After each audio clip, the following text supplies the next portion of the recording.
Is it a good idea for Joe Biden to run for re-election in 2024? And, if he runs again and wins, would it be good for the United States to have a president who is 86, the age Biden would be at the end of a second term? I put these questions bluntly because they need to be discussed candidly, not just whispered constantly. In the 1980s, it was fair game for reputable reporters to ask whether Ronald Reagan was too old for the presidency, at a time when he was several years than Biden is today. Yet it's now considered horrible manners to raise concerns about Biden's age and health. As if doing so can only play into Trump's hands, as if the president's well-being is nobody's business but his own. As if it doesn't much matter whether he has the fortitude for the world's most important job, so long as his aides can adroitly fill the gaps. As if accusations of ageism and a giant shushing sound from media elites can keep the issue off the public mind. It won't do.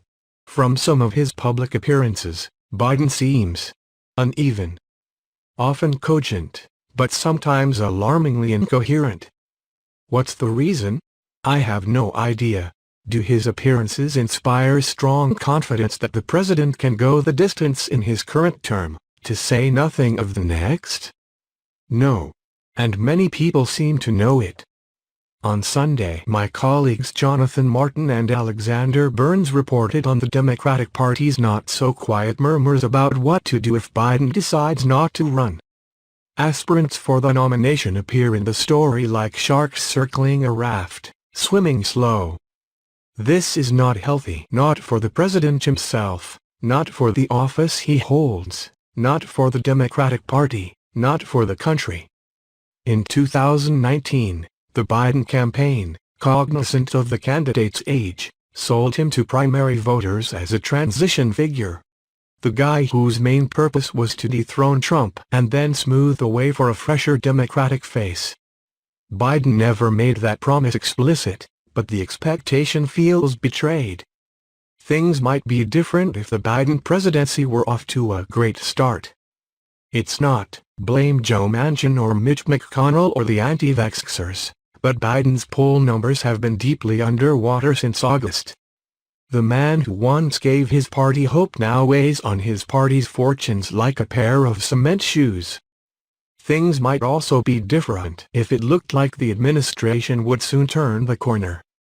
That's the administration's hope for the mammoth Build Back Better legislation.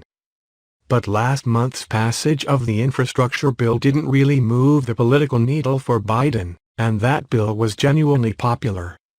Now BBB looms as another costly progressive distraction in a time of surging prices, spiking homicides, resurgent disease, urban decay, a border crisis, a supply chain crisis, and the threat of Iran crossing the nuclear threshold and of Russia crossing the Ukrainian border. Oh, and Kamala Harris. Her supporters might decry the fact, but to an ever-growing number of Americans, the heir apparent seems lighter than air. Her poll numbers at this point in her term are the worst of those of any vice president in recent history, including Mike Pence's. If she winds up as her party's default nominee, if Biden pulls out late, Democrats will have every reason to panic. So what's the president to do? He should announce, much sooner than later, that he will not run for a second term. The argument against this is that it would instantly turn him into a lame duck president, and that's undoubtedly true. But, newsflash, right now he's worse than a lame duck, because potential Democratic successors are prevented from making calls, finding their lanes and appealing for attention. That goes especially for people in the administration who should be powerful contenders. Commerce Secretary Gina Raimondo, Transportation Secretary Pete Buttigieg, and Infrastructure Czar Mitch Landrieu. And what would that mean for the rest of the Biden presidency? Far from weakening him, it would instantly allow him to be statesmanlike. And it would be liberating. It would put an end to the endless media speculation. It would inject enthusiasm and interest into a listless Democratic Party. It would let him devote himself wholly to addressing the country's immediate problems without worrying about re-election. And it needn't diminish his presidency.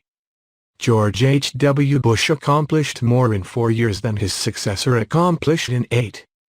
Greatness is often easier to achieve when good policies aren't encumbered by clever politics.